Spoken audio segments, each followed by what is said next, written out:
I was spending my summer in Los Angeles at my house with my family and got a phone call from Seth MacFarlane, which is a nice phone call to receive. I had never met him. I'd met him once, but wasn't friends with him. And he said he was making this movie. It's a Western, it's a comedy.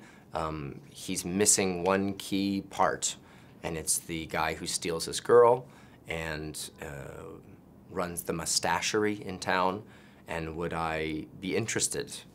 And that was kind of a no-brainer. Yes, of course I would be interested. He sent me the script, I read it immediately, was doubled over with laughter, legitimately. The script reads so funny. And then when I found out all the other people that were involved, it was like a pinch me moment.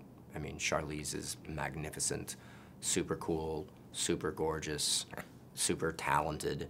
Seth himself is like a quadruple threat. Sarah Silverman is a friend. She's one of the funniest people I've ever met. Giovanni Ribisi, hilarious. Liam Neeson, also randomly hilarious.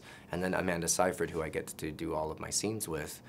I didn't realize how funny she was until we started working together. So yeah, it was an absolute blast. We were stuck in a tiny little town in New Mexico. We were filming in Santa Fe, which isn't that small, but then you drive during the day to set, which was a real little ghost town that they had built for movies for the last 20 years or so. I think they filmed The Rocketeer in the barn, where we did the barn dance. Trivia. And so, so we were all just kind of hanging out with each other. So I got to actually have nice long conversations with people that I normally wouldn't get to. And everyone's really funny, and yet through funny, everyone's really nice. I was surprised at how nice everyone was. You'd think that stand-up comics would be a little more nasty. But you know, Sarah Silverman is super nasty, right? We've all heard about her jokes and seen them and laughed at them, but she's also like one of the nicest, kindest, sweetest people that you'd ever get to meet. So we did some laughing, but a lot more just like hanging out and getting to know each other.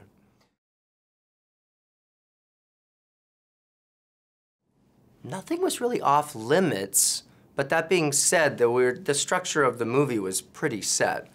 And as ridiculous as it was still a period Western that we were doing, so you couldn't really just go crazy and say whatever you wanted, because my character Foy was very regal and dismissive of everything. So we got to play around a little bit, but no, I really was such a fan of the script and what was written already that there was not much need for improvisation on my end.